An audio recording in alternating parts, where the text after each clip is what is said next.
might be something for next. It'd be awesome. Do you have any graphics that you could show us for the season 6? Like I know every year every season you make new badges, new stuff like that. Do you have any of that yet? Almost. They're in final review. That's why we haven't put the blog post out yet. Give me. And we still got to drop badges from season 5. Those will be definitely out pretty soon.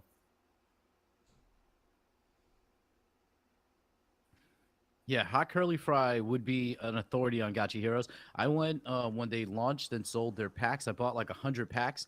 I never played the game. I just didn't have time. So I have all these packs. So I'm interested to know if any of those assets will like be useful for the XP event because I got a lot.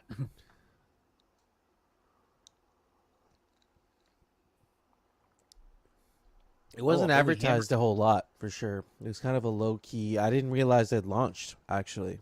I thought they were still kind of building in the background there, but that's really cool. I actually live streamed the not the launch itself, but the packs. Like I live streamed me going and buying a whole bunch because it was like I think it was like 5 ghosts or something like that. So I bought a lot of packs. Nice. I started opening some and then I just kind of forgot about them. Is it like opening a portal? Like it's just randomized? There's just stuff, items? Yeah, it's like through their UI, you like click it, opens the pack, and then it gives you items in the pack. So like Hot Curly Fry was referring to a holy hammer. That's like I guess a godlike item. Mm-hmm. There's still some out there. Like it might, I could have one. It's in that pack. It's similar to a portal, except you get items. Yeah, that is pretty cool actually. Yeah, Hot Curly Fry. Is it a turn-based like card game? I forget. I've actually never played the game, but I bought the packs.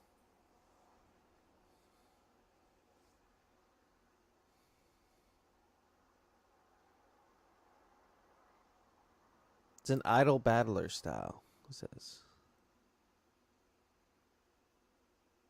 What does that mean? Means it doesn't take a lot of time. It's like something you can put away for a bit and come back to when you got time, I think. That's my understanding. Yeah, same. Just the opposite of playing Words with Friends, where if you like are not paying attention, you lose the game. Yeah.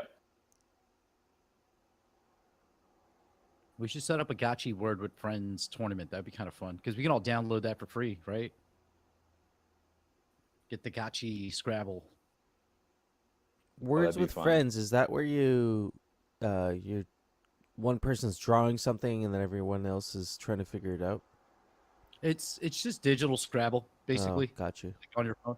Yeah, but Gotchi Scrabble, I feel like it would be a really low lift. You just need, Gotchify tiles and then the board.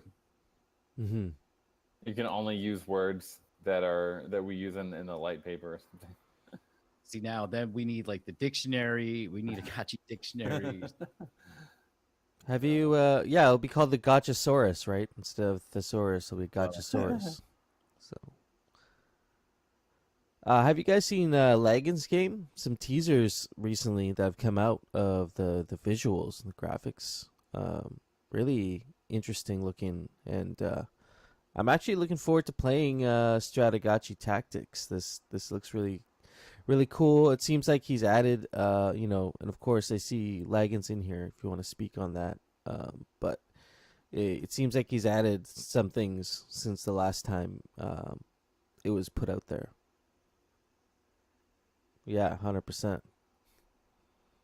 Yeah, I'm digging it. Like I'll say that doesn't look like anything I've ever seen Lagan do before. So it feels like an evolution.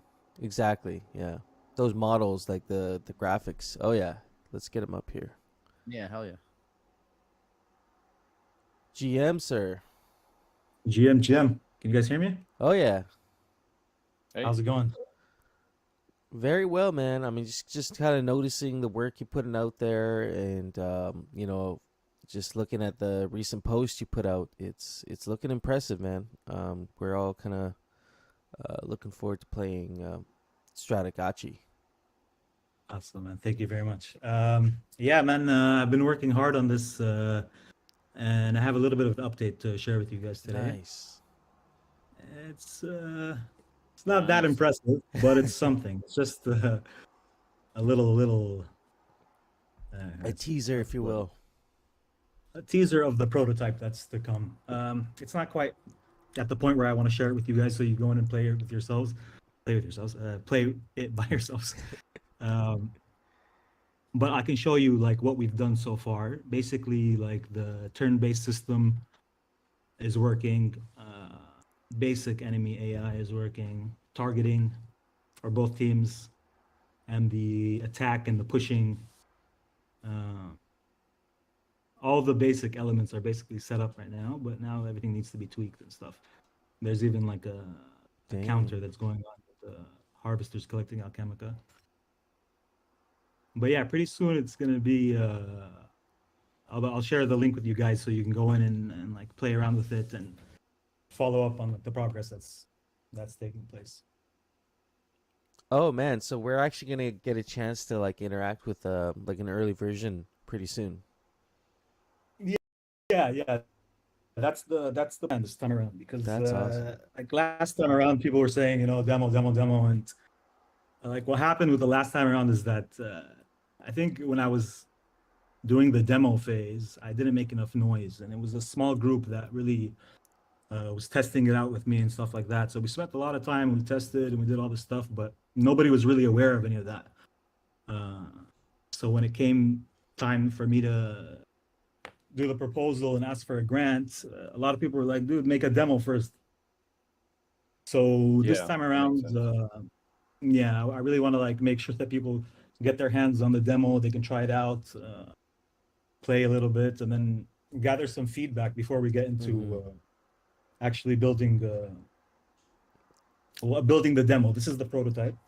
Right, and And hey man, I mean, if you want to like when you release that demo, if you want to spend like a little bit of time on a hangout like this, like we did with Gotchi Farmy, and we can kind of run through the demo, you can kind of give us a high level overview. I think that'd be really helpful, create some awareness there as well.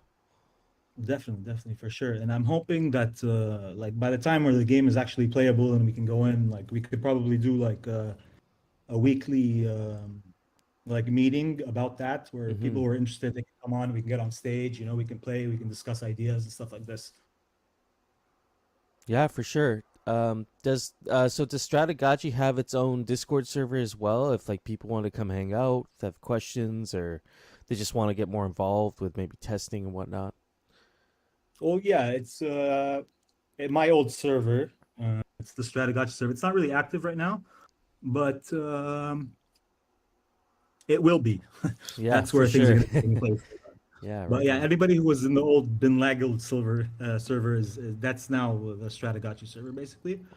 And yeah, I'll be posting updates there and stuff. And anybody wants to come out and hang out over there and talk about the game, I'd be like more than appreciative of that. I Nice. appreciate any feedback, and it's been great so far. I've gotten a lot of good feedback from the community. I'm hoping that what I created here is a little bit less divisive, less polarizing than the last one. Because the last one, I really loved the idea, and a lot of people seem to love it too. But like it was like 50-50, you know what I mean? Even Yeah. if the prop passed and stuff, like part of me would have felt bad because half of the community was not really down with that type of game, and they made a lot of valid points too that I was actually convinced about. Like the long games and the like multiplayer long games and stuff like that. It was everything that people were saying was true basically. And so I had to take a step back and just really rethink like what we're doing here and like, is this the best thing to do? And we had this idea actually. This was like it was planned for a future release, right? So the idea for like a light version of the game was planned for like future release. If we made Strategachi, we would work on this like sometime next year probably. But most of the feedback that I was receiving was telling me basically to drop the main game and focus on this one, you know, because it had all the elements that people seem to be looking for. This game seems very much like a pick up and play, you know, like anybody can kind of pick it up and just get involved right away. Yeah. Another thing that like I felt like was lacking in the original Strategachi, which I'm happy we have now, is you can actually use real gotchis. So in the other game, you're like a general controlling an army, but your units, they don't represent actual gotchis. They represent like a platoon or whatever, like, you know. Mm-hmm. So I really like the fact that you go in and you create your team of 3 like unique gotchis and their weapons, and you can figure out your own tactics and what weapons work good with each other. That should be good. Oh man, that's gonna be cool to get real gotchis involved.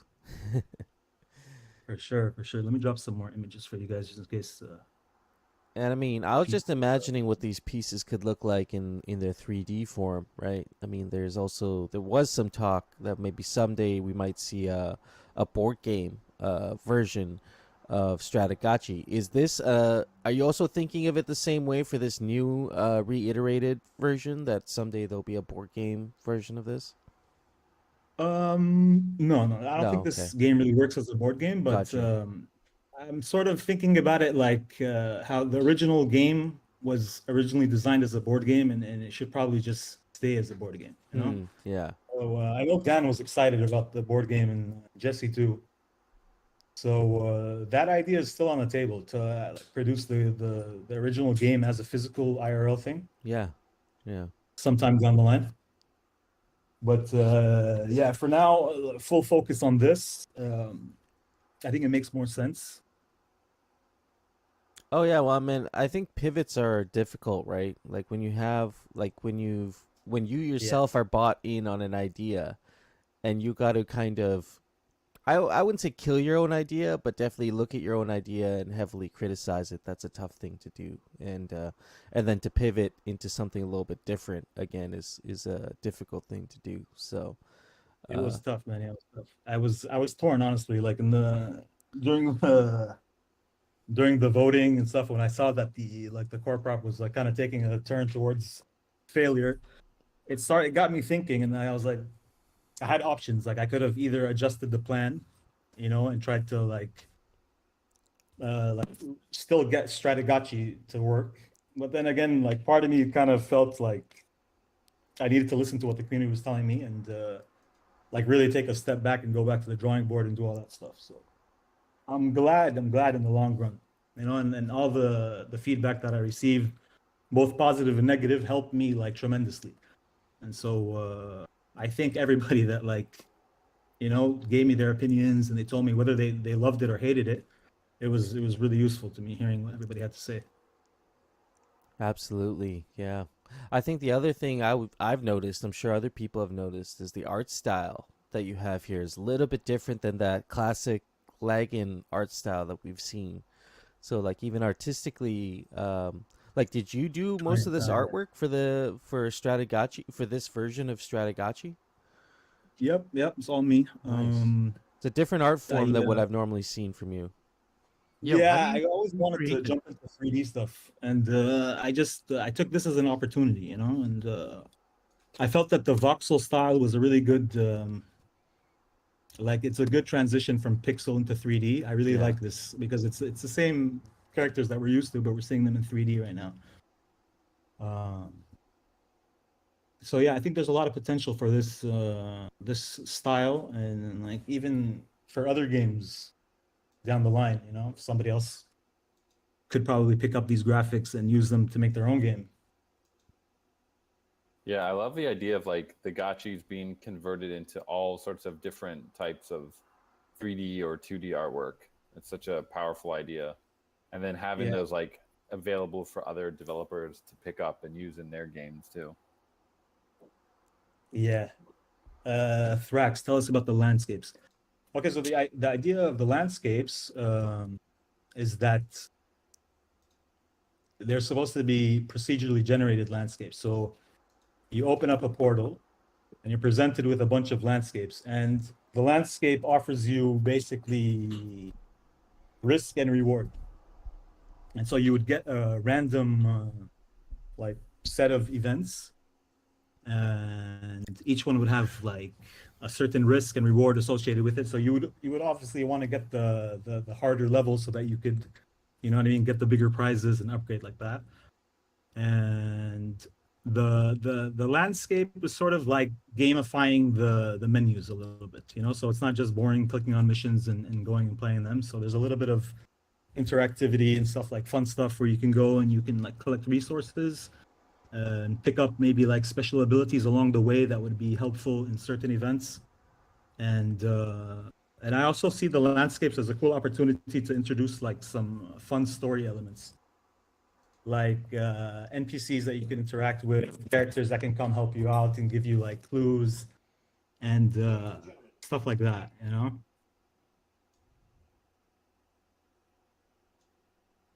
Yeah, very interesting. So you're gonna be making each wearable into like a voxel, right? For this, Yeah. that's awesome. That's kudos to. It's a long process, but yeah, it'll be totally be worth it to have those. Yeah, it's sort of like the learning curve. Like once you start getting into it, it starts to get, you know, like easier and easier as you go. Like when I first started, it took me a really long time to do the first gotchi. And then I was like, yeah, this is good enough for a demo. And then I was like, no, no, no, you need to make more to really show what this is going to look like. And then so I started making more and more and more. And as I started making them, it just started to pick up, you know?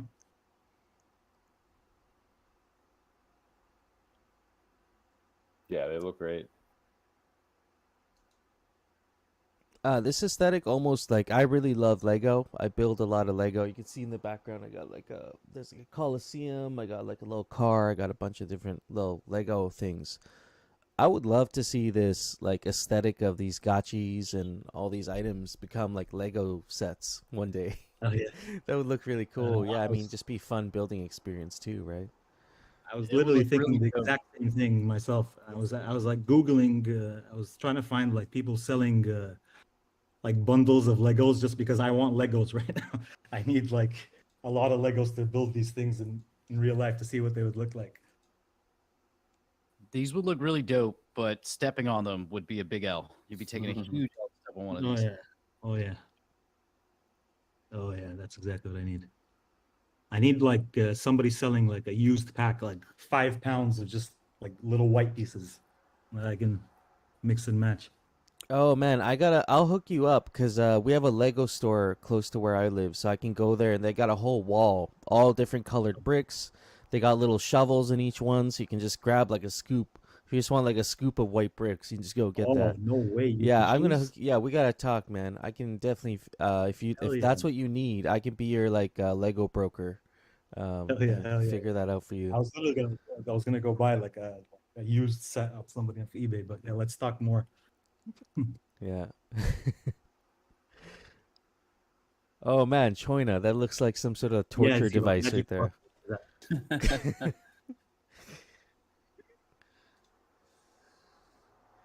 Oh man, that GIF is painful, China.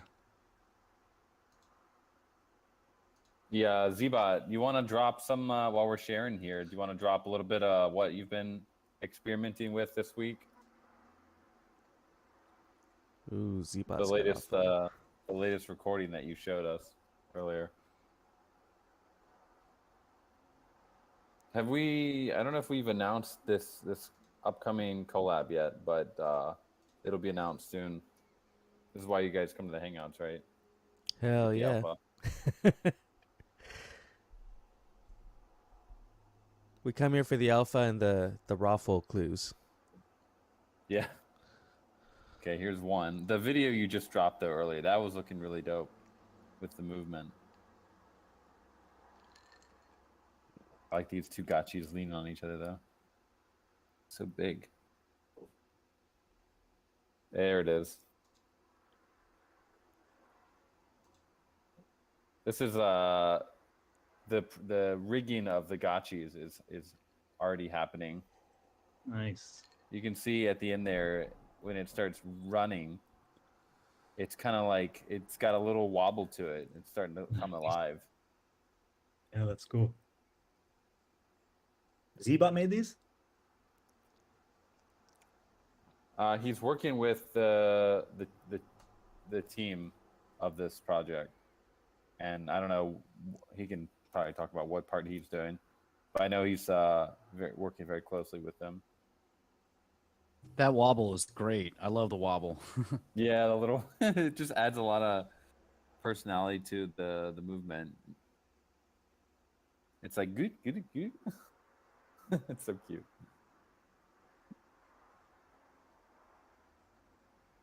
Yeah, that's dope. Oh, here's another video.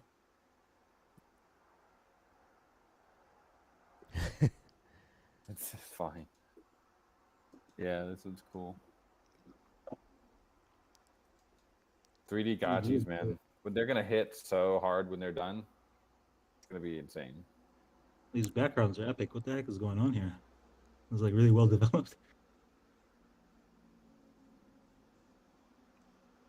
Yeah, what's this world that this Gotchi's in right now? Is this just something that was around, like, mocked up, or is space. this actually like a? Yeah, some of you guys probably know this one.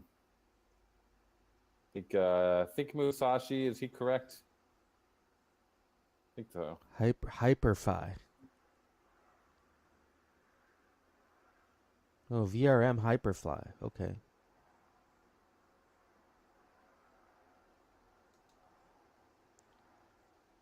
Yeah, they have some really cool looking worlds. Yep. Yeah, there's actually 2 in there. But it's coming, guys. We're going to be able to have some very, very cool meetups in other metaverses, too. Yeah, So- we've been hanging out with RFox. RFox is another sort of metaverse VR development studio, and they have recently spun off a DAO, C11 DAO, and so we've been hanging out with those guys, and they actually got fake gotchis in their district. So if you go through their district now, you'll see the fake gotchis up everywhere.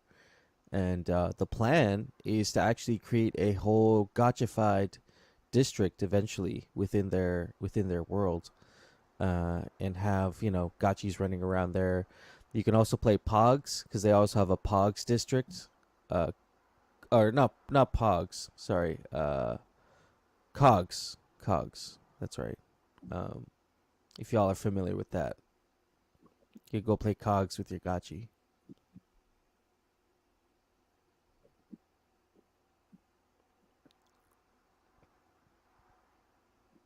What was the name of that one? RFox? RFox. Yeah, Choina is actually like an OG member there of RFox, and here, let me see if I can find their Twitter. Yo, shout out to Choina. He's like an OG member of like everything. I'm Yeah. in all these different spaces talking, and he always Seriously. pops up. He's always there listening. He's just everywhere. Lawless. RFox. And so their metaverse is fully AR and VR compatible. So you'll be able to put on a Oculus headset, or now with hopefully with the Apple device that's come out, we can talk about that even. You'll be able to interact with some of these metaverses that way. Coder Dan, what'd you think of the Vision Pro? I mean, I'm gonna probably have to get one. I don't want to. I'm gonna have FOMO. I mean, it's a first generation device. It's probably gonna suck in a lot of ways. I'm not particularly like that into VR to begin with, but if it's we're gonna be designing experiences for VR, and it is an AR and something that people are gonna be really getting into. So I'll probably get one just to be able to experience it. Yeah, I'm Yeah, interested. it's Is way that too expensive compared to the Facebook one. Like it's like 10 times the price. It's Yeah, we were talking about yesterday, and just like for that price, the only thing that Apple puts out in that price range are like high-end desktops, like, or you can get like a super laptop. So it's like, I wonder how powerful this thing is going to be for $3,500. Like, for it to, I understand there's all this new tech, but you got to figure it has to have some kind of computing power. And for its current size, like for that much weight to be on your face, it's going to be kind of intense. I mean, it is a computer. It doesn't link up to your laptop. I thought Like, it said that it can integrate into your It into, can, like- but it doesn't have to. It is its own computer. Yeah, I'd imagine this thing is like very kind of intelligent. Does this kind of feel like that iPhone moment for Apple again? Like, do you think this could be that big for the company, or is this more of like an iPad deal where it's like, well, something already existed, but we're just kind No, of this trying is to like make it better. this is for Apple specifically. This is like it's a totally new product in their line that they've been spending like 5 years on, probably at least. Yeah. Yeah, Hefe was talking about the implications for this. Like, we're gonna see a future where, like, decorators are just making your house just plain whites and grays, and like, you're just like looking through this thing, seeing like this elegant setup. Be kind of cool. Skins, You'll want your to throw a metaverse. skin on everything. You'll want to buy a skin for your toaster. You'll want to buy a skin for your fridge, skin for your floor. There'll be skins for everything. Everything else will Yeah. just be white and gray. When you Or- turn or your just- headset off, it'll be just bland. There'll be nothing. Yeah, you just can't see color anymore.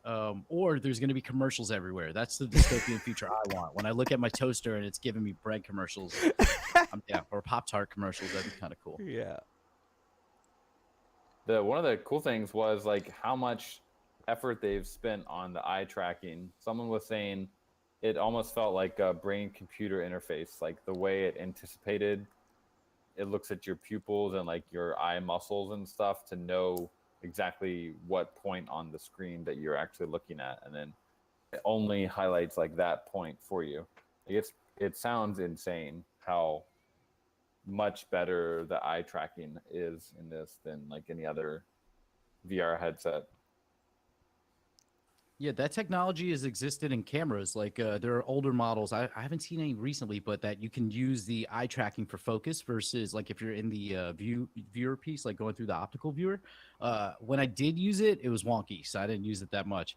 But I've heard other people say that it works really well, Oh, especially on newer cameras. It's quite good, man. Like I got the ZV-E10. Mine doesn't even have a viewer on it because like the tap to focus is so good on it. You can just tap on someone's face and it'll automatically start tracking their eyes. So it's not, they don't even put a viewfinder on a lot of these newer cameras anymore.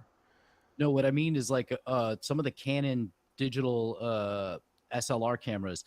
When you look in the optical viewfinder, where your eye is looking is where the focus is, not based on like a touch. But it was wonky when they did have it in cameras. Oh, got you.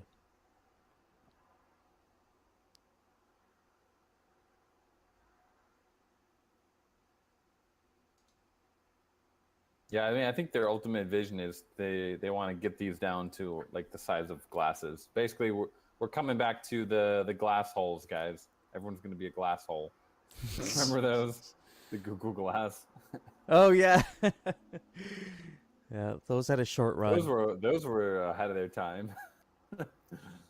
I wonder why they shelved it. Was it just that Apple's almost like a fashion brand for technology, like the aesthetic? Like people will pay a premium just for the look and the name. I wonder if Google just couldn't get the look right, and people were just like, "I'm not going to wear this. You look like a Jetson." Yeah, It was just too early. Just too early, I think. it really was. Like it was probably underdeveloped, and yeah, having like I mean now with the Apple headset. I guess the idea was that you couldn't really tell. That was one of the problems was like you couldn't tell what people were when people were filming or something. I mean, I don't think the Apple Vision Pro is going to be any better, but it's very very obvious that you're wearing it, I guess. But I think it's just one of those situations where you put out a product or someone puts out a product, the world freaks out about it, and then that's almost like a vaccine. Like they've inoculated the world against that idea. The world has talked about it, and then 5 years later, we're not gonna, or 10 years later, we're not gonna talk about it again. It's just like, oh, yep, we talked about that. We skewered Google, but Apple's gonna do it now. So there probably won't be nearly as many people concerned about that this time around. Things have changed a lot. Yeah, Thrax is saying they always start kind of bulky, and then it's gonna get slimmed down and get fancy, and like aesthetically, this Apple product looks a lot like I'd want to wear this on my face as opposed to the Google Glass. I feel the opposite. I don't want to wear this. Like, Oh, really? It Okay. sounds heavy. I mean, it looks heavy. It doesn't look any cooler than. I mean, I guess the cool part is that like your eyes kind of show through, but they look kind of weird. Doesn't look to me. It doesn't look any cooler. The Google Glass, like as a glasses wearer, I was ready to go. So I'll switch it up. Yeah, see, if you want it to look cool, you got to get the optional snorkel piece. It's $900. It allows you to breathe in VR. I want to see, like the evolution. I mean, we've already started it. They don't even realize it. I think Apple stole some, and Zbot highlighted this. The Gotchi, 3D Gotchi with the visor. That's the evolution where we get back to the guy Yeah. from Star Trek, instead of the Borg. Yeah, I love that. I love the design of that wizard visor with the purple line going back and forth across. That's what we need.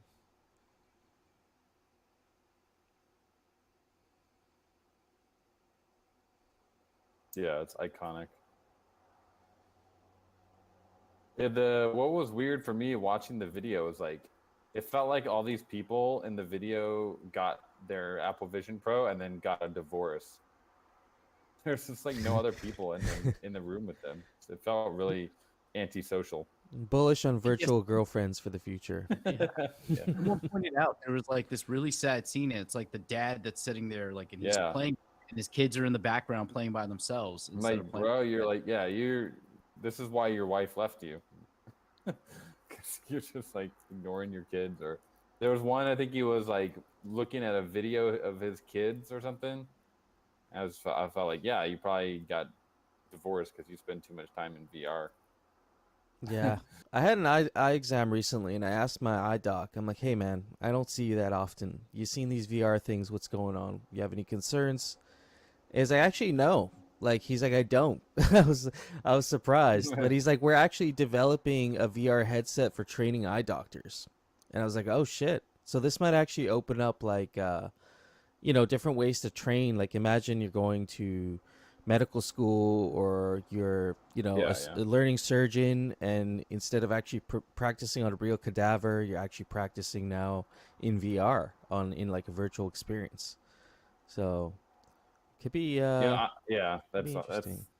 I'm bullish on VR martial arts, like practicing. If you could like do martial arts routines in VR and like have simulated things like hit you, like have actual combat. Maybe not like jujitsu where you're like grappling someone on the ground.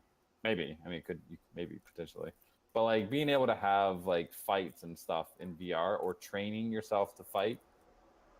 That would be so cool. So, what is it? Music parkour. That's like Straight one. Matrix style. Man. Just load up the Yeah. Matrix with all the guns. Yep.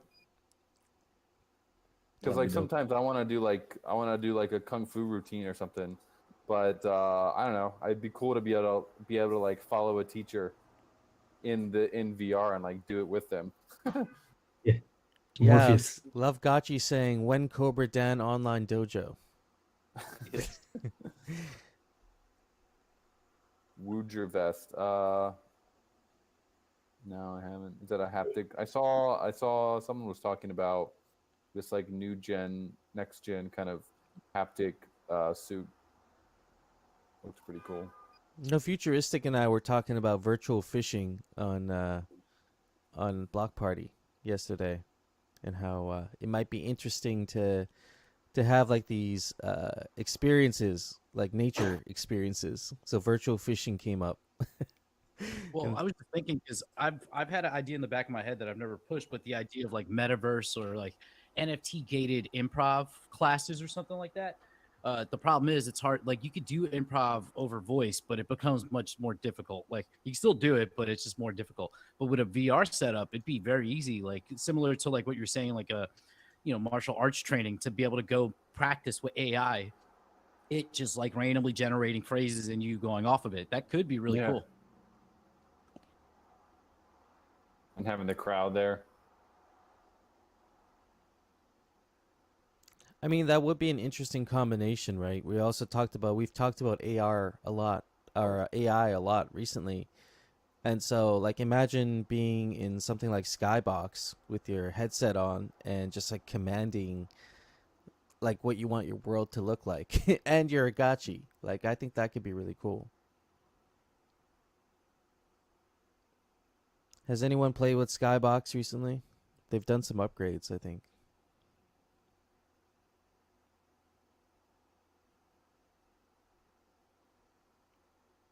Has anyone Uh, gotten yeah. stuck into Diablo 4? I haven't played it, but I've seen it take like a lot of people talking. I played Diablo and I really enjoyed that. Have not gotten this Diablo 4, but I know some Gotchigang were into it, so.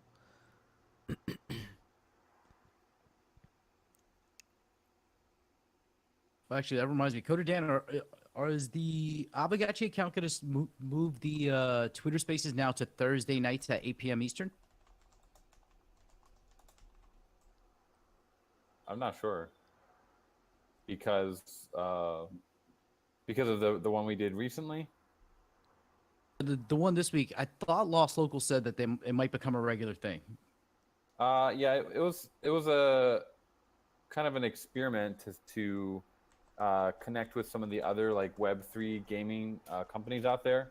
Did you guys listen in? What did you think of it? I thought it was good. I was listening in as Orium because we were doing game night, so I basically just piped the sound from the Twitter space into our Discord, and then we were in the arena playing, but actually on stage talking and listening. I thought it was really cool hearing everybody talk about was it 3XP? That's what the event they're Yeah. at right now. Yeah, it was cool. It was good to have everybody back on a Twitter space again. By everybody, you mean like the Gotchigang? Gotchigang, but we Twitter also had like at some point like 130 people listening into that Yeah. space. So we had some new ears also, and we got to meet some new friends, which is always cool. Yeah, like the idea with it was do more of a space, like a industry focused space. So it's not just, about Aavegotchi, but getting other Web3 gaming projects or investors or things to talk about, their viewpoints on the space and what their projects are working on. So kind of, if you guys are tuned into the All Roads Lead to Polygon, like kind of like that. I think the execution probably wasn't quite at the All Roads Lead to Polygon level, but it's something we're definitely considering in doing like a more regular weekly kind of discussion where we can interact with other Web3 projects. Yeah, it's smart. I've been doing a lot of Twitter Spaces over the last couple weeks, and it's actually led to like not just followers for my account, followers for Orium, which I haven't even mentioned Orium by name yet. And then I've actually had a couple meetings like for BD purposes and potential partnerships that are forming because of that. And this is just going into spaces and just talking with other like-minded people. So it definitely I think it's a really good way to network outside of IRL because it's like 1 inch short of being IRL. You're like on a line talking with people. So it's a great idea, I think. Mm-hmm. It reminds me of like being at a party and just walking around and like hearing the different conversations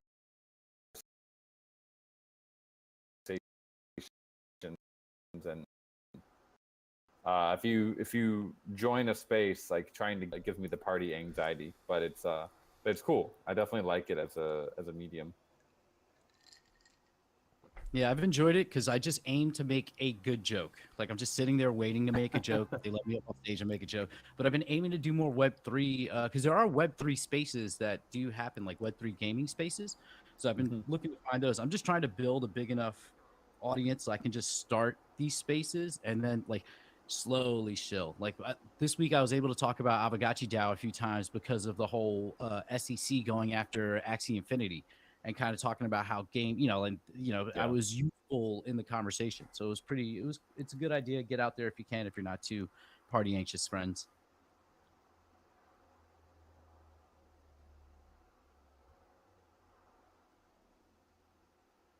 Yeah, it was crazy to see all the SEC going after all those tokens. I like to think that they didn't go after Ghost because we did it in the right way, right? We had our bonding curve and didn't do and had KYC and had no Americans being able to participate. So hopefully, or it could be that, or they just haven't gotten to us, on the list yet. But knock on wood, it's because we actually did things properly. Yeah. Well, AXS is also very kind of centralized in terms of how many holders they have and how the initial distribution was handled. Like you said, it was a lot different Yeah. than the way you guys did it.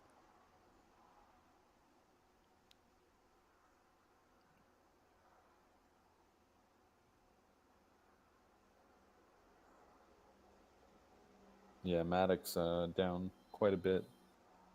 Good time to buy though. Mm-hmm. Buy the You're buying fear. the dips. Yeah, it makes me excited because these are prices that I saw a while ago, and then I was like, like I remember buying it at 20 cents, and then it goes up to 40 cents, and I was like, oh, I'm a genius. Let me sell off. Then it goes to 70, and I'm like, now I realize my mistake, and just ride that wave. So seeing it back at these prices, it's like, oh, I can like I've been accumulating, but in the form of buying a lot of Polygon NFTs because it feels like early ETH NFT summer for Polygon. So it's just spray and pray, and your Matic goes like 58 cents a Matic and something costs 3 Matic, you're not breaking your heart to buy like some PFP. So it makes it a lot more fun to play in the ecosystem, even though everybody's terrified.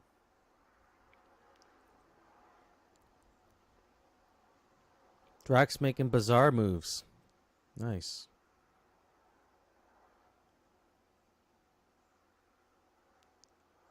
Flame, appreciate it. GMI. We're live streaming on Twitter.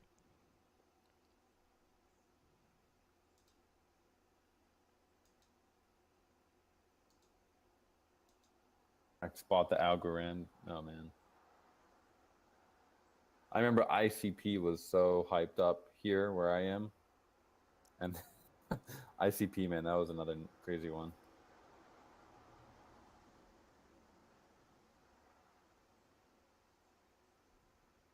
Dang, Thrax, man.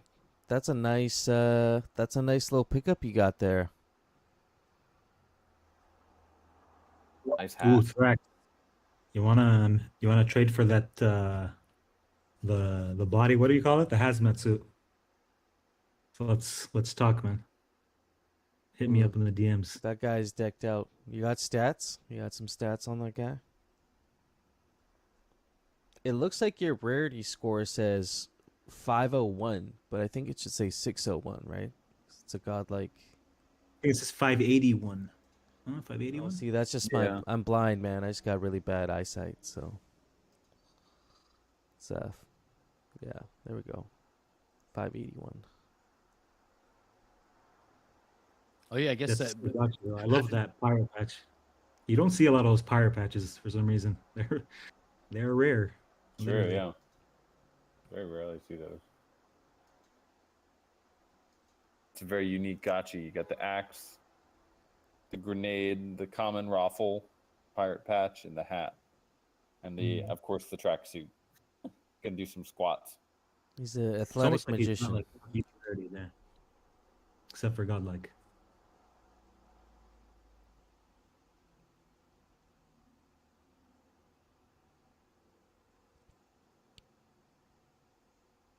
This is where 3D gotchis are going to be super cool because we can all meet up and flex our gotchis. And I don't know. I feel like it's a better medium to show off the gotchis. Probably see the eyes better. See the wearables better. More detail. I just want that wobble. Imagine that The wobble, wobble. but in the arena, like that wobble with the sound in the arena. It's like it's cute, but it's deadly. What's happening? Like a little confusing, but it works. You drink some little pump drink and it wobbles a little bit more. Was there a consensus on what these gotchis are made of? Like, what's this material that the gotchis are made of? Is it more of like ethereal, gassy material, or is it more like they're actually like flesh? Like I know Soju drew a gotchi a while ago. He cut it in half like a sushi, and there was like flesh inside. Like, how are you guys thinking about the tissue that makes up a gotchi? Goat cheese. I think I asked Gbot this one time, and I think his answer was like some sort of cheese. Goat cheese? and then Mid Journey also told me cheese. I uploaded a gotchi, and it was like, yeah, it's made of cheese. Everyone knows gotchis are made out of cheese. So all this time I've been giving Webb like a little gruff because he says goat cheese instead of got cheese, and he was right the whole time. No, he was Oh, giving man. you alpha the whole time. Yeah, man. No. Let me see if I can find the prompt. It's pretty funny. It is a good question though, because yeah, if you get inside the gotchi, is it solid or is it transparent? I think we'll be experimenting with some transparency, and like it's not completely solid. It can go in and out of opacity. It's ethereal cheese. Ether cheese. Ether cheese.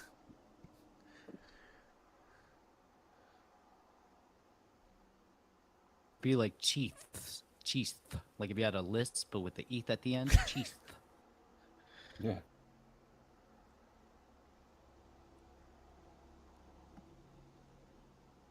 So, do we have any cheese makers in the house? We need someone to I just actually want milk. make like a gotchi, like a goat cheese modeled gotchi. Got a lot of French in this community, so there block of better be cheese. some cheese makers. So wait, I got if- my gotcha is made out of a sort of like semi-translucent, rubbery kind of material. That's what I'm going for in my design. See, you can see in this image here. It's like it's not really transparent, but it's a little bit like the light stuff kind of shines through it. Yeah, look at that. it's gummy. Kind of gummy, yeah, yeah. Mm-hmm.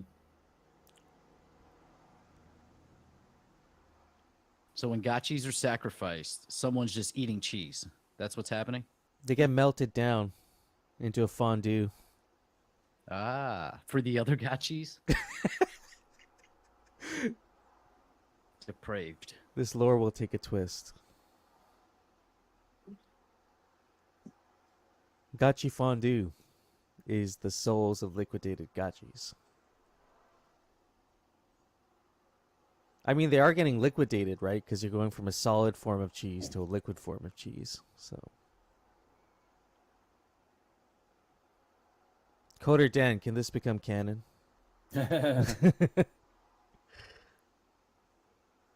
Perhaps.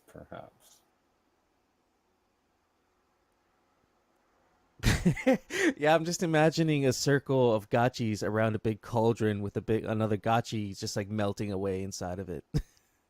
Stir in the pot. It sounds like a fake gotchi right there, like the summoning. It's the opposite of the summoning. It's the melting. Wait, if you buy a portal, it's just really a variety pack of cheese.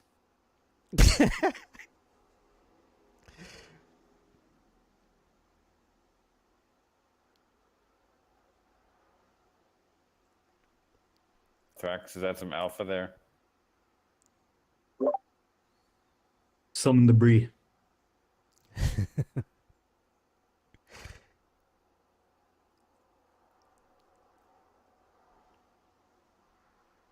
I used to make. I remember making some cheese. I did some woofing back in the day. If anyone knows what woofing is, it's like when you go and volunteer on other people's farms. Oh, okay. I was trying to decide if I was a farmer or not, and I definitely was not an IRL farmer. Not cut out to be. More of a yield farmer, but it was fun. It was pretty cool to be woofer for a summer. So And, what aspect of the farming did you really enjoy, and then what was the thing that was kind of like, I'm not a farmer. That's not me. I enjoyed like the milking was pretty fun. They had goats and sheep and cows, so I learned how to milk a sheep and milk a goat. That was pretty cool. It was like, and we got to drink that milk like that day. It was so freaking good. Like goat milk is really good, and sheep milk, and just like normal milk. That was awesome. And then we made cheese from it. What I did not like about it was just being out in the fucking sun all day. Mm. It was like I just got like wrecked. So not burned, but just like super tired really quickly. And so it was so freaking hot. It was like 95 degrees outside. Dang. Is Yeah, that it how was you guys cool. met Farmer Alf? Were you Yeah. woofing for Farmer Alf? The people we were working with, they were really chill. It was up in like Pennsylvania, super chill farm, and we would just like help them with their gardening and planting. Like the planting for me was probably the one I was like, it's not really for me. Uh, just like being out, and the weeding really sucked too. Like I didn't really enjoy weeding. Yeah, weeding's not my favorite either. It's definitely the least favorite part. Planting was okay, but yeah, weeding is just like, come on. But you don't, you want it to be organic, so you don't want to use any pesticides and stuff. Yeah, Wolf Farms was they were making us. Well, the thing with we went there two seasons, and the first season, the farmers were actually there with us, and they were like helping with us and stuff. I guess in the second time we went there, they couldn't really make ends meet, I guess. So they were off like working day jobs, and we were there. They were like, "All right, well, me and my friend and this girl that was also there, they were just like, yep, hold the fort down." We're like, we have no idea what to do, so we were just making a mess of things, and had to do like a lot of weeding. I didn't learn much from that season, but I did. They did teach me how to milk a goat, so I think it was worth it. Oh hell yeah, that sounds fun. See, Thrax has put his farm up there. Pretty cool. Looks like you Nice. got some tomatoes and you got some herbs and maybe I see some sort of like onions, maybe. Chives, nice. Nice one. Very green. Musashi's in here.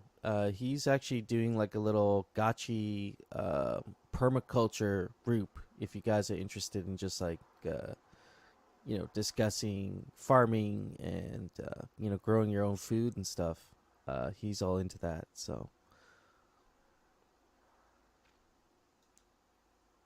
actually, we got a couple gardeners. I know hardcore. You get Green Thumb too. You're always planting stuff. I've seen you in your backyard a lot. I think there are parallels between IRL farming and metaverse farming. Yep.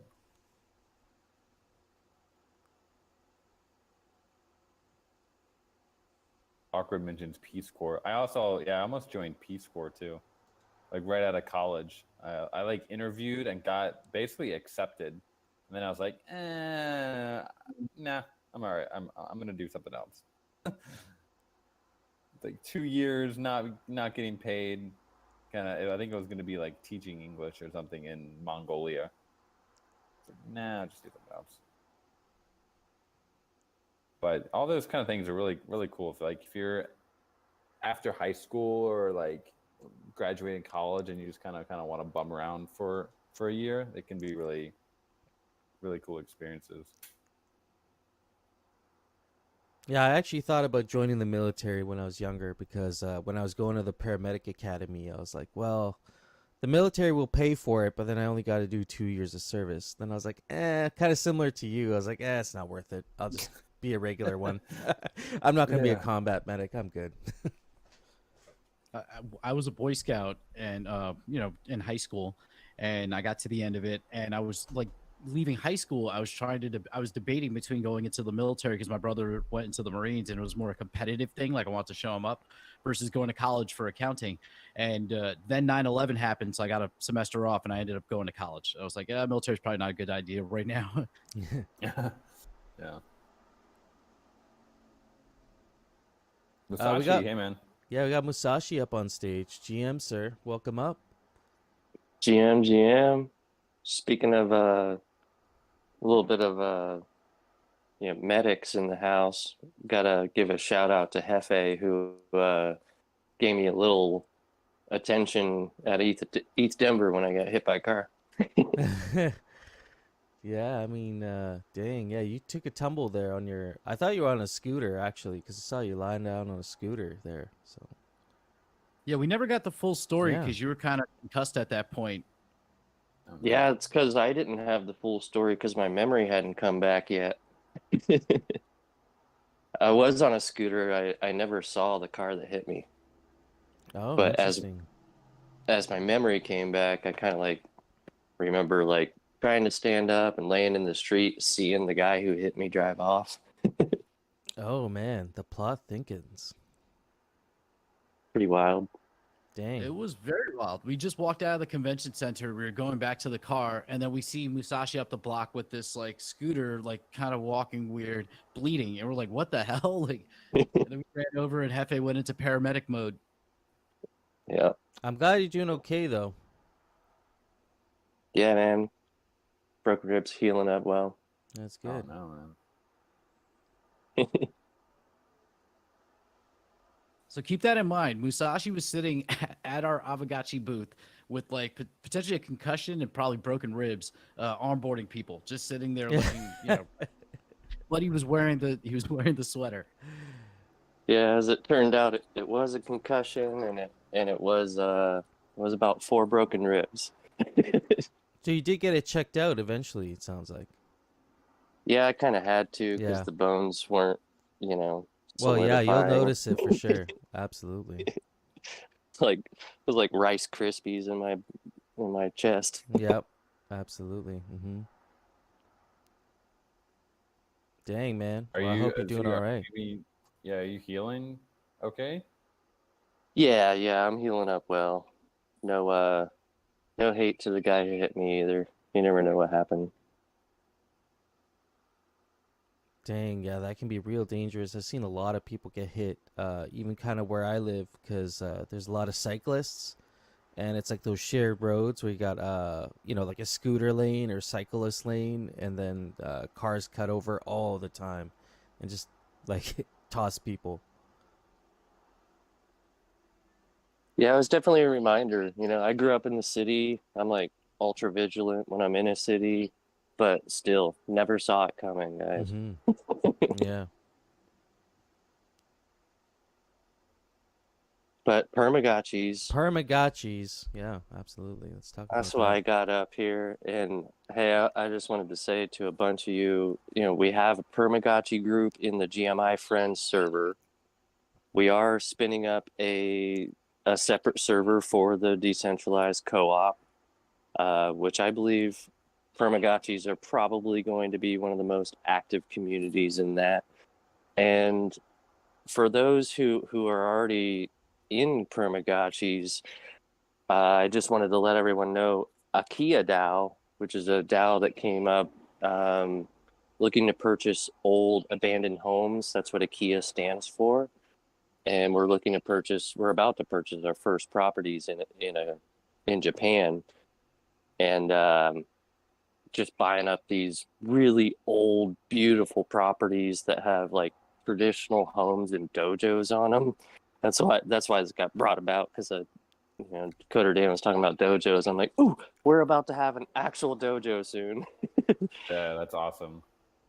And we've got some VR folks in there that are really excited, and they heard Permagotchi and immediately started making stuff.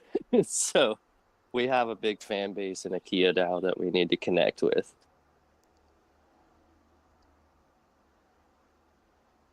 I saw a video I think it got recommended on YouTube. It was like this couple basically bought, I guess it was an IKEA. I don't know what the name was, but they like bought it, and like they live there full time now, and like they're refurbishing it. So it sounds like that's kind of what you guys are doing too. That's super dope. Yeah, we're going to turn a lot of them into, basically hacker houses. There'll be communities too, but, a place where people like us can come out and, do work sessions, do community gatherings, do some, a little bit of martial arts if we want. We got quite a bit of a lot of jiu-jitsu practitioners, as well as some Tai Chi and Aikido masters. So that'll be a lot of fun. Yeah, that sounds. Is it going to be like one house, or is it like a couple houses like next to each other? So people like you could have like a little community. So we're kind of debating right now on a few properties. One of them is kind of an all-in-one property. It has gorgeous old traditional Japanese gardens. It is a huge, I would say a complex, but it's one building, but split up. It's a traditional built home, as well as shop as well as dojo as well as shrine. So it's kind of like the Pueblo do with their pueblos, where it's all one structure but it's separated. Everything's separated within. And then the other properties that we're looking at are like smaller properties where one of them is a home, one of them is a dojo, one of them is a garden, but they're right next to each other. So we're thinking about buying those up as the first property. But yeah, eventually it'll be a bunch of them. There's so many for dirt cheap right now. Like the Japanese government has been sending out advertisements in realty groups all over the world, offering up some of these properties for like $500. It's ridiculous. Just because like all the families have like moved, or everyone's in the cities now, I guess, right? Yeah. Right. So you have a combination of, the flood into the cities and out of the rural villages, and then the old generation is dying off. Yeah. And then Fukushima kind of pushed people out of some other areas. And then like there's like kind of a toppling effect with some of them, where some of them, the elderly are still there, but they're cut off from the town now. And so some of them were actually looking to reconnect these towns to these little villages to the towns, because otherwise they are going to just die.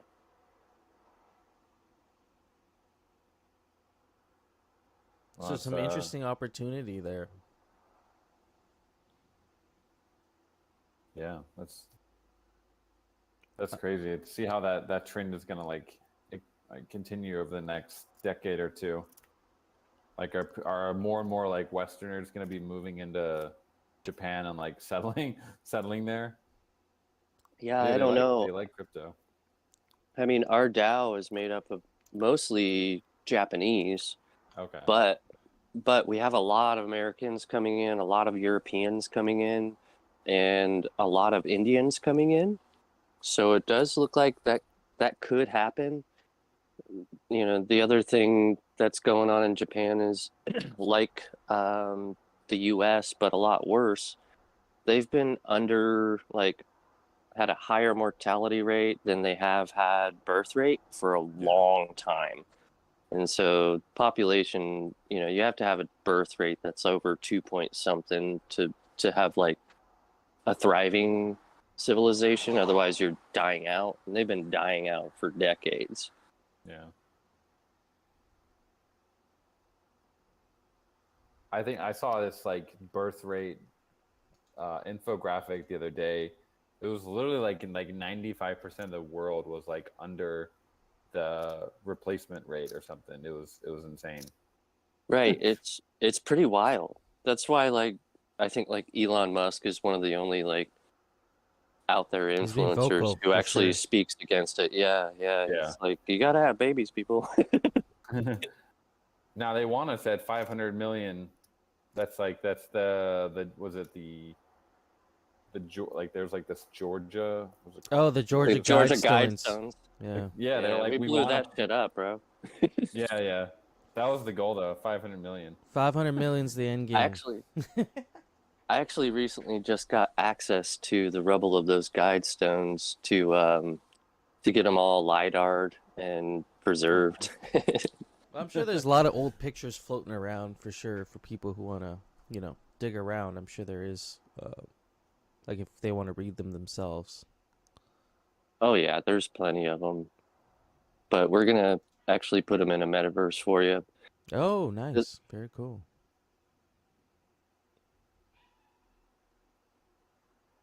I'm wondering if you all know anything about this guy that started Blockchain Relics. Have you ever heard of that? Blockchain Relics. No. Not familiar. No? Mm. All right. Well, this pretty awesome guy, really like super humble dude. I'm not going to say his name because I don't want to dox him, but he's like one of the few sole owners of the like Rosetta Stone. And he decided like he wanted to start documenting things before they got destroyed. And this was really like coming to a head when we're having all the BLM protests in America, and they wanted to take down all our statues. Yeah. And so he went to that first Jefferson statue that was surrounded and said, "Hey, I just want to scan this for, you know, history purposes." And they had already made the decision to take it down, and the county decided to like lock down the area and let this guy LiDAR scan every block of that whole statue. And he now has it in multiple metaverses where you can see the statue, you can pull apart the actual bricks and blocks from them, Whoa. but he has them as they were, you know, everybody painted them up how they wanted, you know. And so his LiDAR scans are of all the graffiti that was done on these statues, and that's kind of part of the fun that we want to build into that is like, here, now you can, you know, preserve the statue if you want for historical purposes, put it up everywhere you want in AR, but also you can re-graffiti it how you think it should look.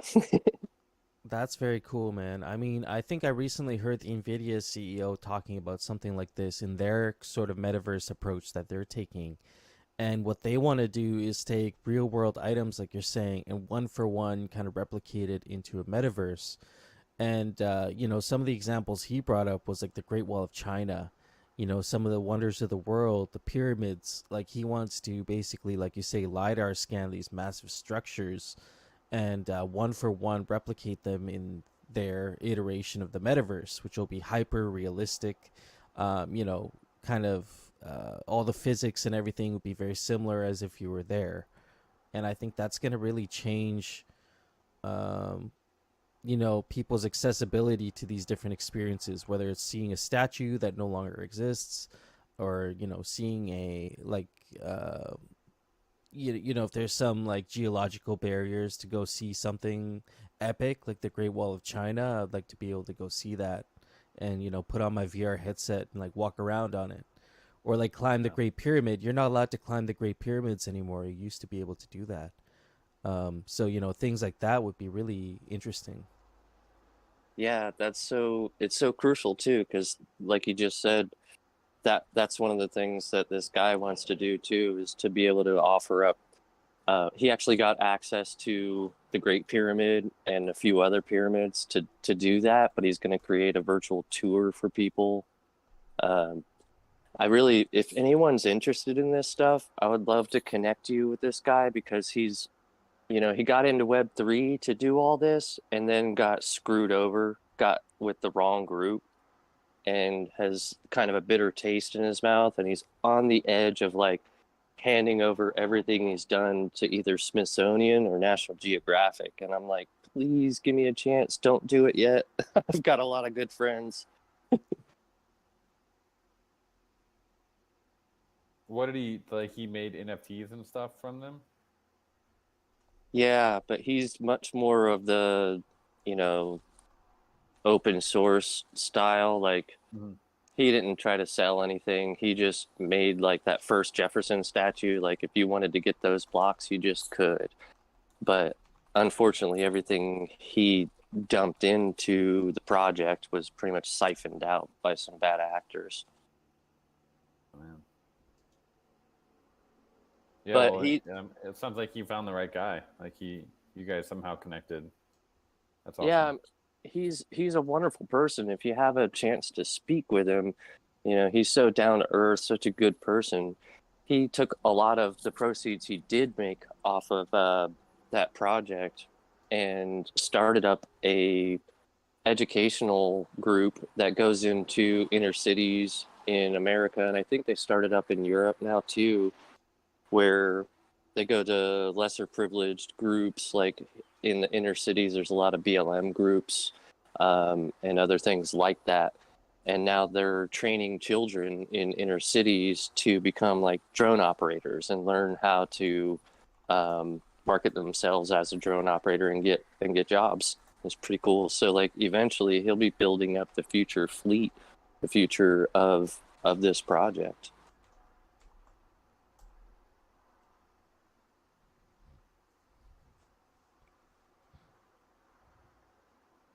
wanted to ask, where are we in the Gotchiverse, guys? Anyone doing any hangouts? I'm gonna jump in here. I'm about to jump in here. I also hooked up Jaris. Jaris Nice. James is here hanging out with us. I hooked him up with about 20 gotchis, so hopefully we get some people renting some gotchis this morning and joining us. But yeah, let's pick out a destination here. And I also, Jaris, he's started a group called Relationships that we recently did a Gotchiverse demo for. So they had a bunch of people in there and took them through the Gotchiverse, talked about fake gotchis, gave a high-level overview of what we're doing over here. And I think they really enjoyed that. So Jaris, man, if you want to come up here, I can definitely get you up, and we can speak about Relationships a little bit, because I think it's really interesting, and I think it's definitely relevant for like us here at Aavegotchi and Aavegotchi DAO. Yeah, and Hefe, I understand you're still sourcing a few Aavegotchis for that. Is there any way that anyone can throw down on that if they want to? Yeah, absolutely. The whitelist, I believe, is 6422. So if you would like to rent out some gotchis to that whitelist, I think we have 22 people on there, and I think we do have enough gotchis already. But if you'd like to throw one up just in case for people that might be interested coming in there and looking for that. Yeah, exactly. Hey, GM, what's up, Gotchigang? Hey, how's it Hey. going, man? Everything is going good. Thanks. I just want to thank you once again for the rentals.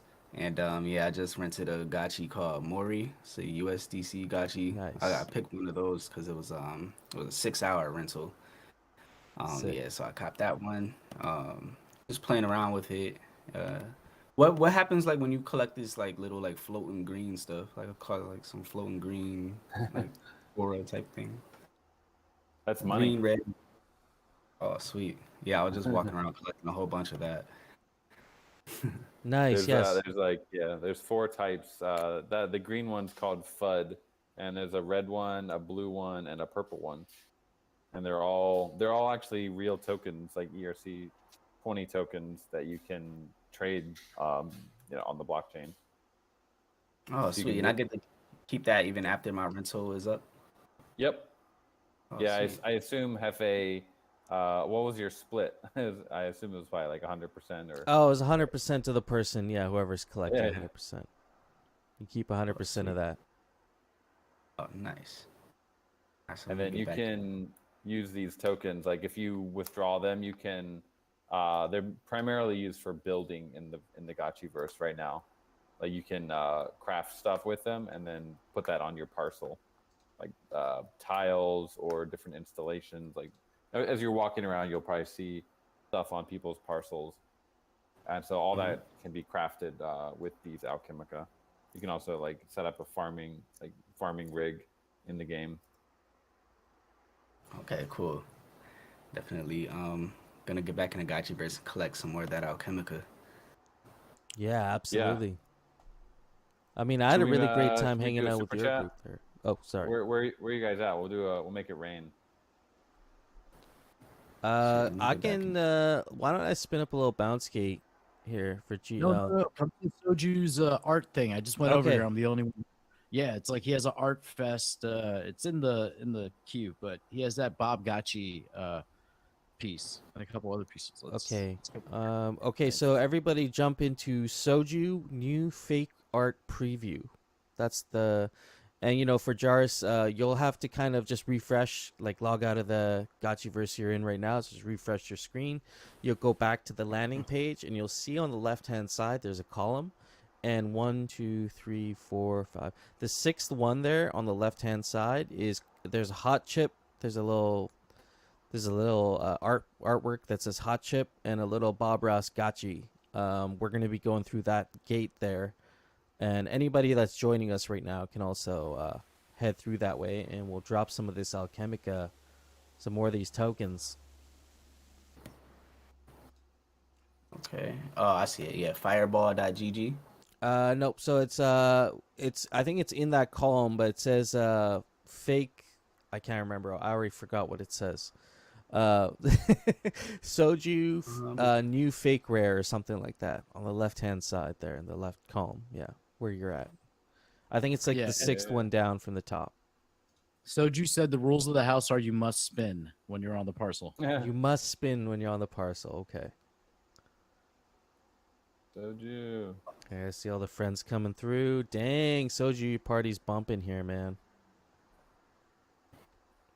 Let's get these gotchis spinning. So Jairus, man, would you like to talk about, like, we did a really great segment there in your group there, relationships. Do you want to like give people a little high level view of like what you guys are doing there, and maybe if people are interested, they can make their way over to that server because I think there's some really great opportunities over there. Thank you for giving us that spotlight, bro. Yeah, so Relationships was a guild that was started in Bankless style. It was created. It was like one of the first guilds that was created there. I joined Bankless Style in season 3, and that was the second guild that I joined, and that's where I really found my home at in Bankless Style. I thought it was cool that it was a guild that was pretty much created with the sole intent of forming relationships with other DAOs out there. And as I was joining the DAO space, you know, I was really like excited about learning about all these different DAOs and just reaching out to them and forming relationships and connections. And that's where I first started hosting demos. And we used to host the demos in the Bankless style server within the Relationships voice channel. Then we moved it to the amphitheater. But you know, just for convenience, because the Bankless style Discord server could be overwhelming, we decided to create our own Discord server for hosting demos. And in order to foster relationships, you know, outside of just hosting demos, we also write blog articles. Now we just started a Medium account, but yeah, the intent of Relationships is to become a meta BD DAO. So we're gonna be leveraging our connections and our network to help out like pretty much like startups to expand their partnerships and basically, you know, establish connections with other DAOs and other reputable Web3 organizations.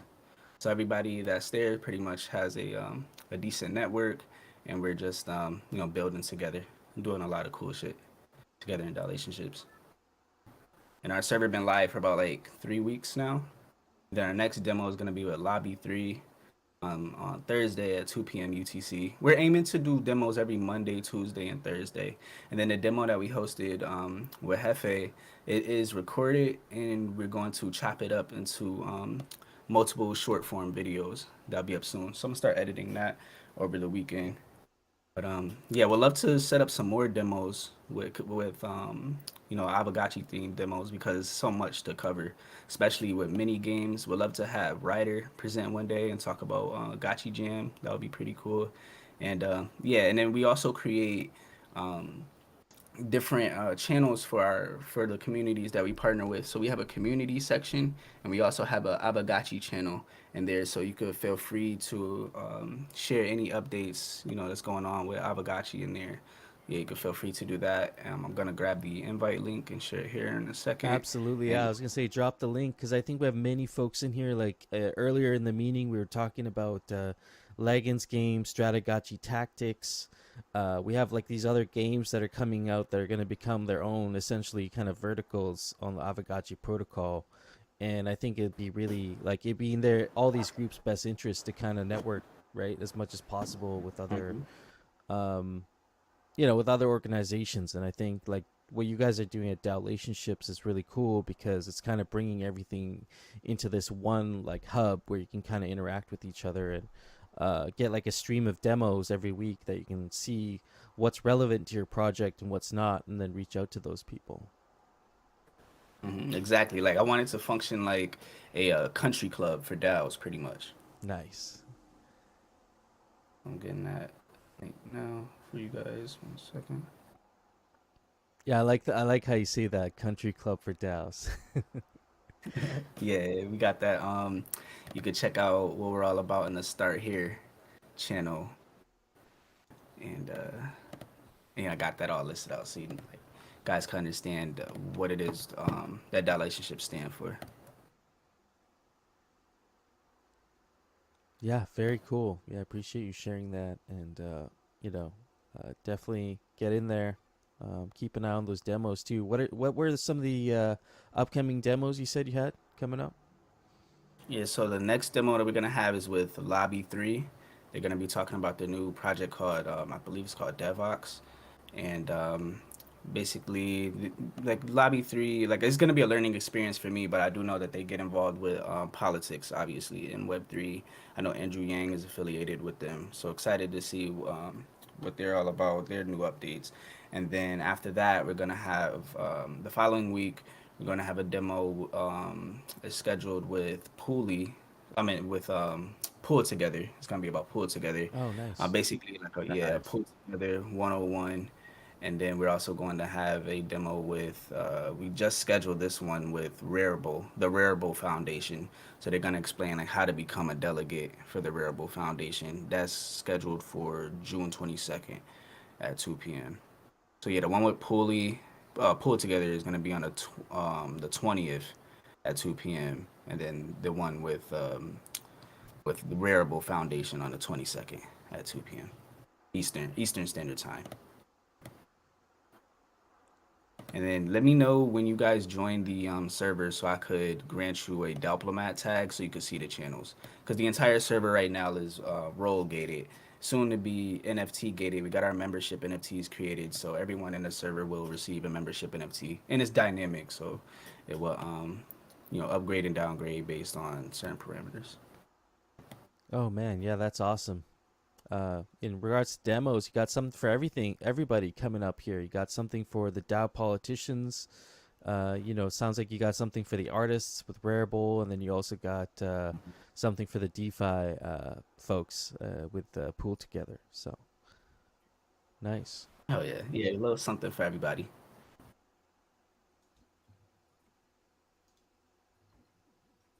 Yeah, well, man, I appreciate you kind of sharing this with us here today and giving people the first look here at DAO relationships. I think it'll be something that, especially Aavegotchi DAO, probably finds really relevant because we're always trying to look for interesting partnerships that can not only grow our DAO and strengthen our DAO, but also bring other DAOs into the mix, into the ecosystem.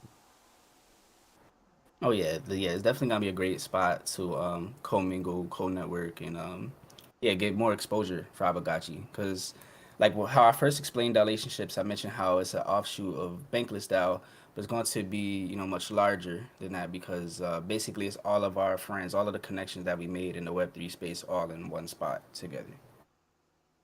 Yeah, that's awesome. Gotchigang, Bro. check them out. Nice.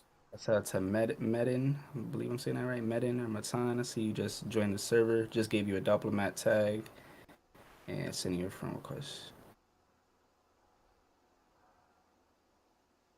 Heavy Alchemica showers on Soju's parcel, friends. We got alpha dropping everywhere. We got alpha dropping in the Discord. We got alpha dropping in the Gotchiverse. There's alpha Is it everywhere. rainy season? It's rainy season. Yeah, and we just killed 4 liquidators, so it was a party and then an attack. Nice. Coder Dan, are we getting any sacred root action tonight, or is that going to be Probably next week. Yeah, we'll do that next week. You guys are following up on it. Gotta let that raffle rest. Let it mull Yeah. over its words.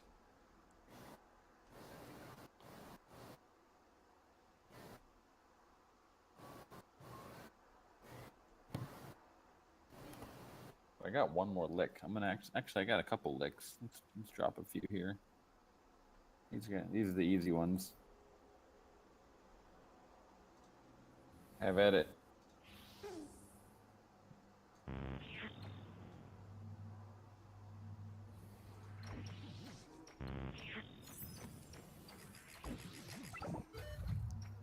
I love the sound. I don't know whose stream it is. I can hear the sound effects. That's me, yeah, because I forget that I can actually play the sound pretty light without my microphone being on. Nice. Although, like my HP, I gotta like my attack points are like too low on this build for this Gotchi, but it's my standard like no futuristic Gotchi, and he is just getting wrecked. There's one liquidator just chasing me down the whole way. I'm gonna take this guy on. Come on. Gonna take this guy out. Some of these gotchis are moving fast as hell. Mine's real slow. Yeah, the clothes you put on them like affect their stats in the game. Cool.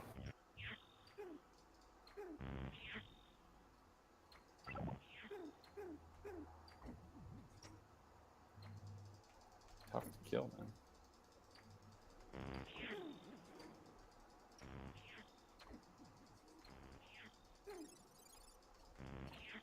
Do we have an official start date for rarity farming yet? The blog post is gonna. So let's see. I think it has one more day left on the vote. No, okay, it ended 1 day ago. So yeah, we're just waiting for the final badges to come through, and then the blog post will go out, and then that will announce. Basically, 2 weeks from that blog post going out will be the official starting date. Like the first snapshot will be happening. So first snapshot will be definitely by the end of this month.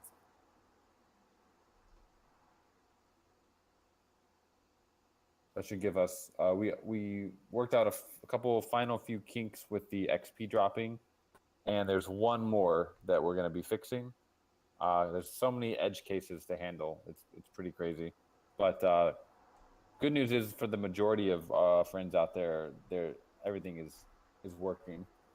There's a few edge cases they're still being handled, but those will be fixed early next week, and we'll start doing big batches of XP next week.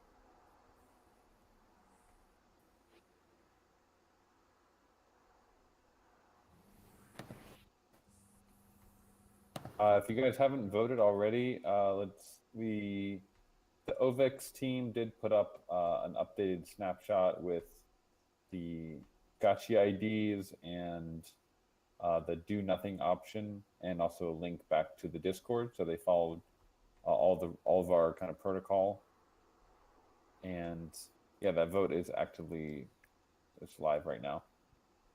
So everyone definitely go vote on that. How many days do we have left on that? 5 days. 5 days. Okay. Yeah, definitely. Oh get your God, votes in. leading option is do nothing. Yeah. Do nothing Not sure how I implies feel about that. not great things. Oh man. Well, it's not a lot of votes have come in, but Yeah. do nothing crowd is winning 3-1. Well, I think there's just some open questions about. First of all, let's see. There's a mention of this OTC deal. OTC deal terms to be decided in follow-up proposal. Seems like that OTC deal should be negotiated before this one. Right. Yeah, And I mean, then- yeah, that makes perfect sense to negotiate it before. So yeah, that's. And then I did see some discussion about what exactly is going to happen to the funds. I guess like if they just get transferred to the option A is going to be just transferring to their multi-sig. Option B is establishing a new multi-sig with Ovix, Polygon, and Qidao. And option C is, I kind of actually think option C seems to be the cleanest option, actually. It's just, except we would have, there needs to be like an OTC deal to convert the Ghost into stable coins. And then the stable coins would be converted into the token.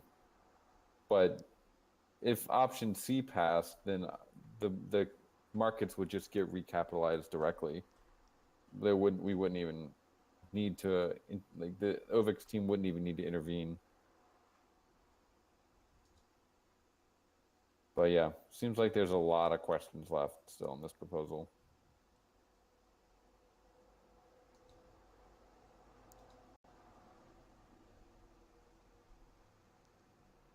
This is open until the 15th, so still 5 days. We'll see what happens, I guess. Yeah, if anything, we'll just have to refile the SIG prop and then just terms. Yeah.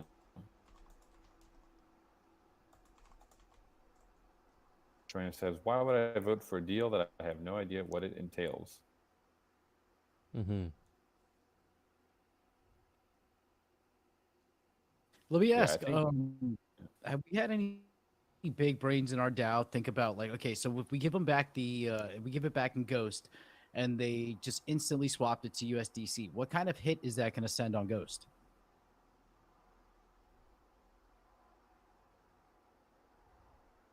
I don't know. I mean, it's hard to say, right? Would it be material? Would it be a material hit? I don't know. I mean, I'm not knowledgeable enough to know like the daily trading volume on Ghost and all the specifics. So I have no idea, kind of like what kind of price impact it's gonna have. But like long term bullish on the project, so it can't be like everlasting, right? I mean, even if it's a dip, like it could be a buying opportunity. But I can see it being like a substantial amount of money. Again, I'm not like into the statistics of the actual like trading volume and stuff, but someone might know if we have any experts or knowledgeable people around that. yeah, we can look at QuickSwap analytics here. Pull that up. I think it'd be with our current liquidity, there would be some price impact for sure. Yeah, I think Ghost is mostly on V2 of QuickSwap.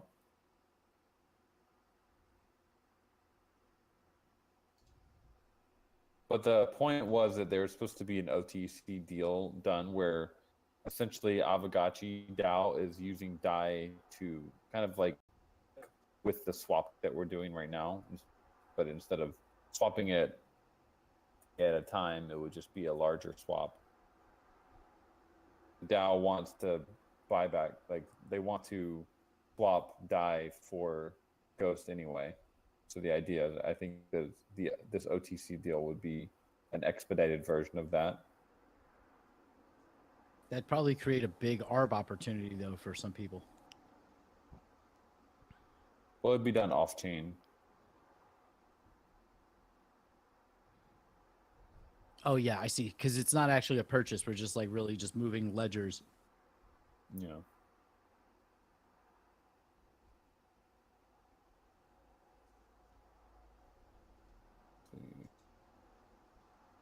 Yeah, so liquidity for Ghost is, I don't know how accurate this is though. This is kind of weird.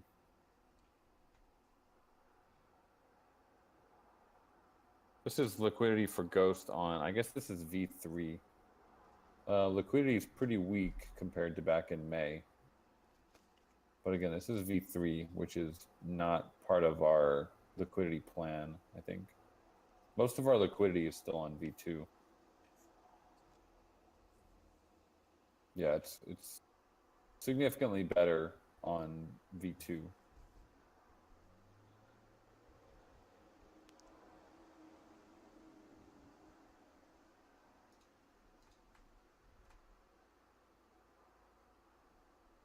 I think it would be if the liquidity currently is 920,000 on QuickSwap V2 and you tried to sell 750,000 Ghost for USDC, like that, the slippage would be very high. Oh, the slippage would be crazy, yeah.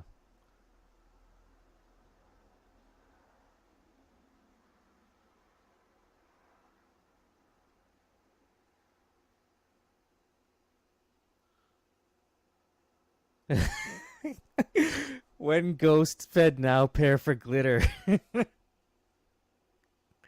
When Ghost CBDC pair. We do not want those shit coins, sir.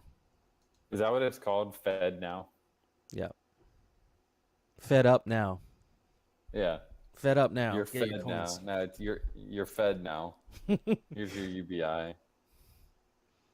Your federal property now.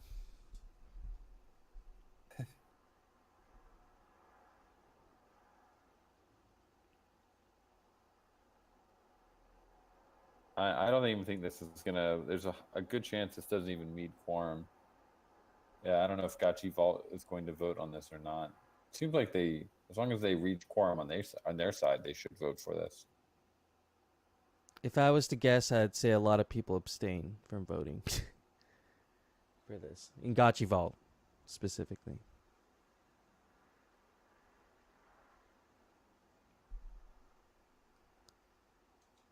But I mean, actually, FaZe actually made a legitimate point there. Like, if Aavegotchi DAO was to just return to sender, it would at least there would at least be an on-chain record showing that Aavegotchi DAO really doesn't want to have anything to do with this, and that really it's kind of. I think for our side, from Aavegotchi DAO, it's really an issue of like optics and like being perceived a certain way or being perceived in an inaccurate way. By people who may have been affected by this OVIX hack and maybe don't have a full understanding of what's going on. There could be some like misaccusation that happens over time, right? It's like these funds are just sitting there for months and months, and people will start generalizing things and making things up. I feel like having that on-chain record might actually have, of course we'd have to go through like proper channels for that, but even to send it back only to get it returned to sender only to have it sent back, at least there's that on-chain record showing, hey, Aavegotchi DAO really doesn't want this in their treasury. It just keeps getting sent back to us, and we really are stuck with the hot potato here. But that would just be, that was just a point that was made there. I thought that was interesting.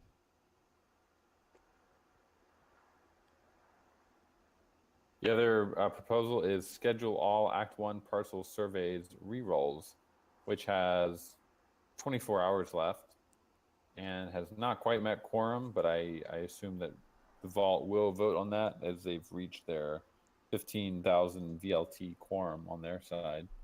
So that's pretty exciting. That means rerolls every 12 weeks.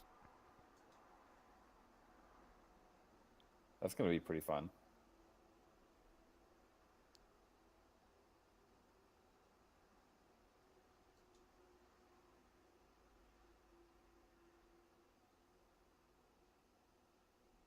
Based on that, the next one would basically start.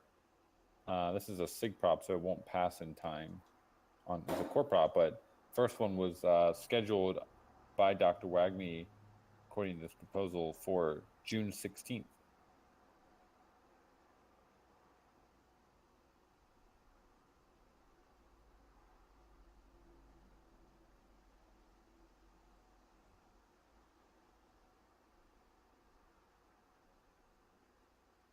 Cool, friends. Well, I'm gonna sign off a little bit early, a little bit sleepy today. Need to get some rest.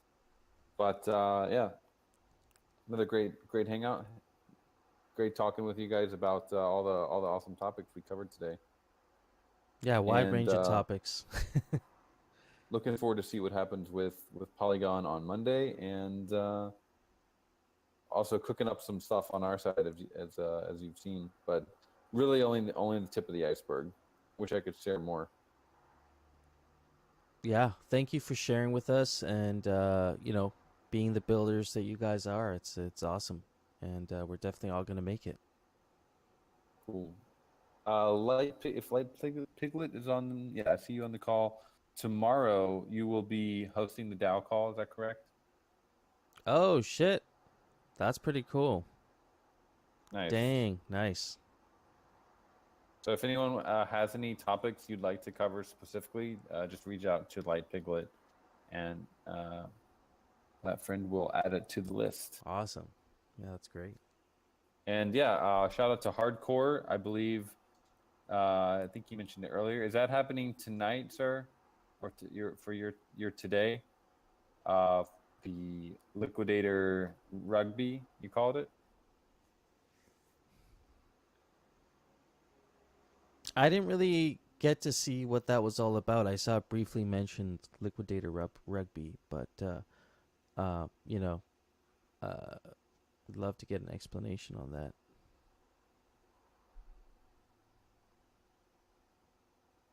Sounds fun.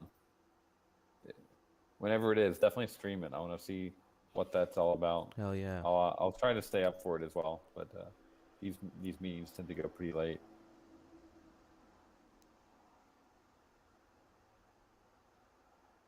In regards to the DAO call recordings, I do have the credentials for the Aavegotchi DAO YouTube channel to get the recordings up for our friends. So if someone does do a screen capture tomorrow, just reach out to me, and then you can throw it in my Dropbox, and I'll get it up there as well. Or I can share the credentials too, but I just want to try and maintain security with the account.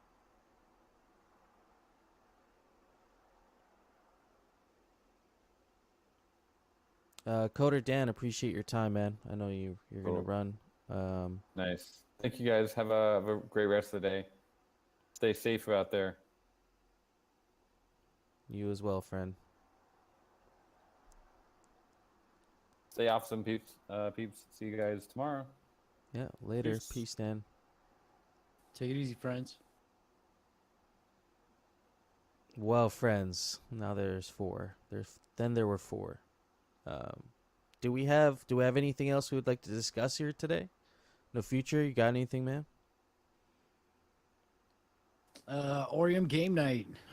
If the Twitter space is happening on Thursdays, we'll probably shift to a different day and time, so I'll keep you guys posted. But it should be a good time. Nice. Orium game night. We're really just having developing our pipeline of Gotchi programming here. It's almost something every day of the week now. Actually, I had a question since we have a few minutes, right? And I was thinking about this because we just kind of blended this call with a DAO call a little bit. Would it make sense to just do both in one day? 2 hours is a lot for either one, I think. If we did the first hour of our hangout as hangout, we're having fun, we're getting alpha. Second hour as potentially the light piglet tasking to speak also. Okay, light piglet's up here.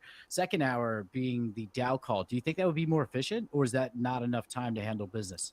I think, well, I mean, with the DAO calls, I think the reason why they take 2 hours, and they used to only take an hour, right? But the reason why they've been taking 2 hours is because we've been giving time for presentations. And so if we were to just move the presentations to a different format, whether it's you or I doing a recorded YouTube interview and throwing that up on the DAO channel, and then maybe that can be just a reference item for the DAO call, that would cut a lot of time out of the DAO call, and maybe that could work for having a combined event on Saturday. Yeah, I think it could work, but there would have to be some stuff trimmed off from the current DAO call. We got Light Piglet on stage. Welcome, sir. GM. Good morning. Good morning. Yeah, I was just gonna say that we should probably condense these things into a singular event rather than two. I'm gonna have to bring up the same things we already spoke about today, tomorrow, and then just we're just running around in the same circle again over and over. So it's just something to consider. Yeah, plus we have better attendance on Saturday, so For we sure. get more of the active DAO. And it's it's good to it frees up 2 hours for Coder Dan to do something with his wife, or some Right. kung fu in our universe, whatever. Some quality of life improvements there for sure. Yeah, we could still organize other events that we have fun for, but just to condense it. But I guess we're in a experimental stage, so do it for a few more weeks and see if maybe it makes more sense, and maybe we'll talk to him about it next week. Yeah, that works for me. I mean, I'm not hosting next week. I'm going to be traveling, but I'll definitely be here tomorrow, and we'll be able to figure it out. But I think concising things down and making it more digestible will be better for everybody. Yeah, Choina recommending the reverse Gotchi mullet approach on Saturdays. Party at the front, business at the back.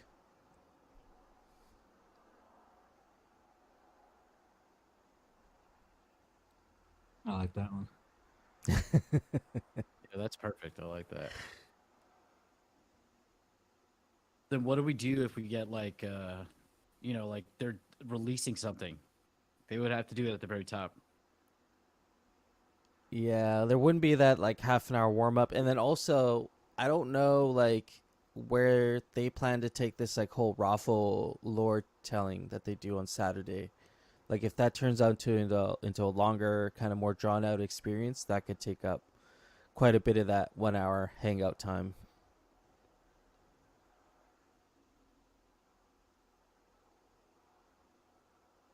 Yeah, this is true. Crypto Green, I see you mentioning the 2.5 hours. I don't want to add more minutes because Coder Dan, it's already late at night for him. Yeah. So, yeah, if maybe, I mean, we could start it earlier. As an American, that would suck because it's going to be at 7:30 in the morning during the winter. But there's no reason that we couldn't start earlier outside of Coder Dan having other scheduling obligations. Yeah, I feel like a lot of the presentations and that sort of thing could also be taken care of through interviews and still be posted on the DAO YouTube channel. And then that way we also have content there being produced by the DAO, which is kind of cool.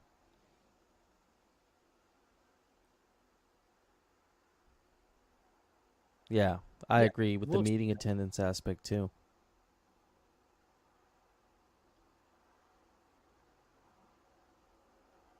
Oh yeah, awkward. It's painful for us on the West Coast. You're talking about like 4:30 meeting start time for me. Yeah, it's pretty early for me too. It's just about 10 here, so I would prefer things to be later, but that doesn't really help anybody else. Just kind of everybody else is sleeping. Yeah, it's always going to be inconvenient for somebody, right? Yeah, see, I've like for me, these meetings start at 9 a.m. now, so that's actually really good. But I've also just made it a habit not to go out Friday nights. So I like went to sleep at 11:30 last night, woke up at like 6:30. So I've been like ready to go for a while.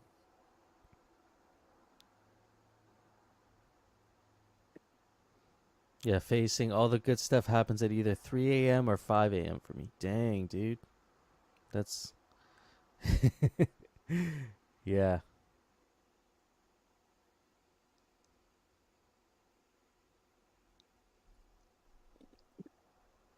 All right, friends. Well, you got the DAO call tomorrow. We'll discuss possibly a combined meeting. So yeah, we'll continue that conversation. And yeah, I'm gonna be taking it easy tomorrow, man. I like sleeping in now. It's something new for me. So I'm gonna do that tomorrow, and I'll probably catch up. If, like I said, if somebody does screen record the DAO call tomorrow, please reach out to me. And maybe there should be like some sort of a Thrive coin reward for screen recording. But yeah, reach out to me. I'll get that up there for you guys. And yeah. Make sure I do my best to record it. I've never done that before, but I'll figure it out and set it up for you. Yeah, again, reach out to me if you need help with that. I usually use OBS. It's real easy once you download it and get it set up. But I'm around today, so if you need help with that, I can definitely assist. Cool, thanks. I'm not really sure what I need help with, but I think I'm all right for right now. Right on, man. Appreciate that. Shout out to all 44 people hanging out with us here today. Everybody that came out to the Saturday hangout. You're all awesome. Appreciate y'all coming to hang out. Do we have any last words for the meeting today before we kind of wrap up? Yeah, I'd like to say a little something. Absolutely. Just wanted to thank you guys for listening to the presentation, and I just wanted to reiterate that we're going to be planning on doing like sort of a weekly call. So probably like Tuesday or maybe Friday even. And it probably won't take that long, maybe like an hour or so. Just for anybody that's interested in following the development of the game or wants to like give their ideas, share some ideas, see what's going on. Look forward to that. Yeah, very cool. Friday sounds cool. I'm down to have calls We Friday. get to talk about Legos, by the way. Oh, hell yeah. I'll be there for talking about Legos. Awesome. All right, guys. Well, it's been great. I think I'm going to dip out right now. Yeah, absolutely. I think we should all kind of go start our day or end our day, depending on where you are in the world. But appreciate y'all, and we'll catch up with y'all soon. Have a good weekend, friends. Stress. See you guys. Have a great weekend. Happy to be here at my first Gotchi Jam. Nice. Nice. Later, All right, friends. guys. Take it easy. Later, See you. friends. Touch grass.